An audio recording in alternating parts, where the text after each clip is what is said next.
mpulira ekigambo kya Katonda mulokota mwana banna abali mu nsi muno. Haleluya, haleluya.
Abooluganda Mukama yeebazibwe. Amen. Munkoze bulungi okubanga muwuliriza obuyimba obwo. Amina. Olunaku olwaleero tuzza okubuulira enjiri wano mu kitundu kya Anton. Ffe tuli babuulizi ba njiri abatavudde mu kitundu kino ababuulira enjiri ensi yonna okwetooloola ebitundu ebya Uganda yonna. Era abasinga obungi yunifoomu yaffe eno eya green mugimanyi. Mutusanze e Masaka, mutusanze e Luweero. Enkola yaffe mu kitundu tumalamu eddakiika nga 4. Olina tuwa buyima tuugo n'owulira ekigambo kya Mukama Katonda kubanga tumaze okutegeeza mu kitundu tulimu eddakiika 4 oba 3 kubanga tukyabuulira mpaka katosi ku mwalo tugenda ekiyindi mpaka bwe tulituuka Busia. Mukama atusindize kola mirimu gye. N'olw'ensonga eyo tugenda bawaayo obuyimba ka 2 3 ate tubenga tusumulula ekigambo. Siweewaawo mutuwe amatu gammwe tusumulule ekigambo tubaweeyo obuyimba ka 2 tutandikiraawo.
tusabe tukoze omuyinga w'ebintu byonna twagala okwebaza kubanga gwe Katonda omulokozi w'ensi era tukwatiza omwoyo wa Katonda jangu tujje tukomule guno abasajja n'abakyala bali muno bayambe abakola bizinesi era bafune sente ze batafunangaku leka bakasoma Katonda sebadde bagule ebintu byabageze ku mudaala baddeyo bafunenge sitooka empya mu linnya lya Yesu.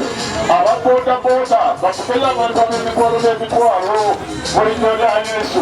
Abo abaleeta nusu lukumi tebaddira ddala abo tubagobera wala naye abagenda okujja nga mutwalo mitwalo 2, 3 lugendo lwa mitwalo 5 era bajja ku baboodabooda bavuge abo bafune ku ssente ezibira mu linnya lya Yesu.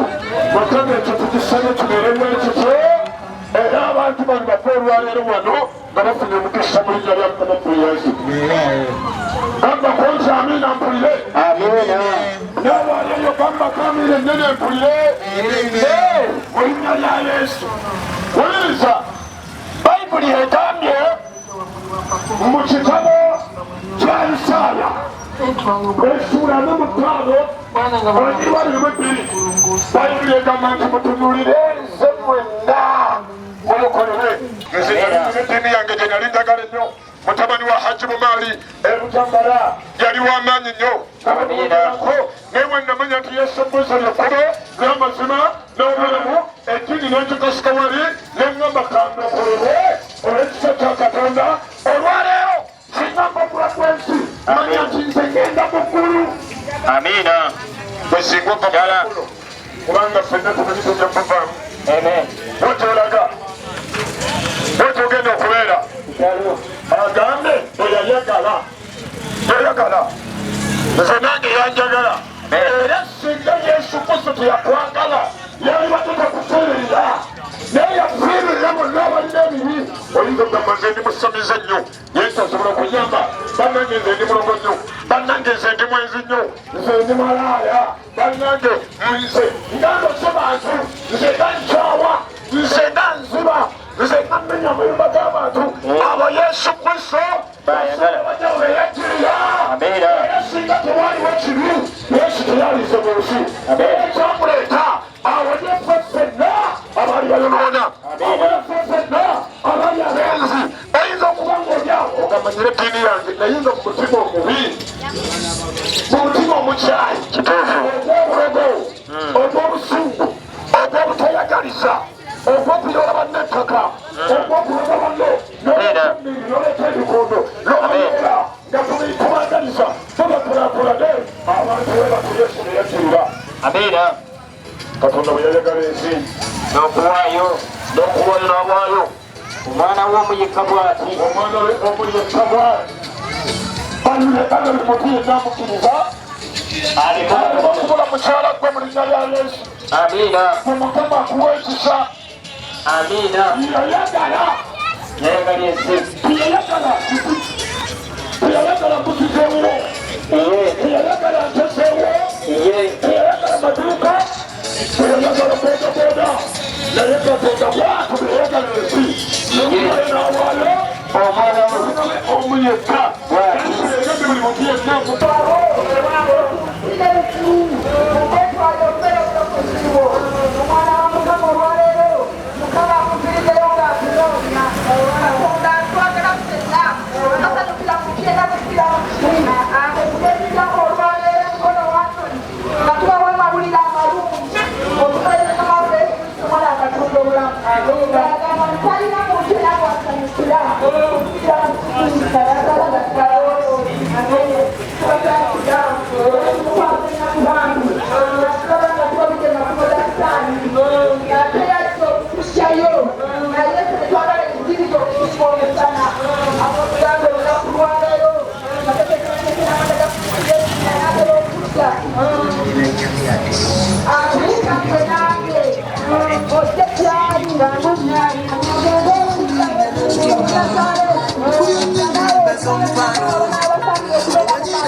Amen.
etatunda ssaala gye batakusabiramu ssente mu linnya lya Yesu Kristo. Mukama batuwere nnyo omukisa.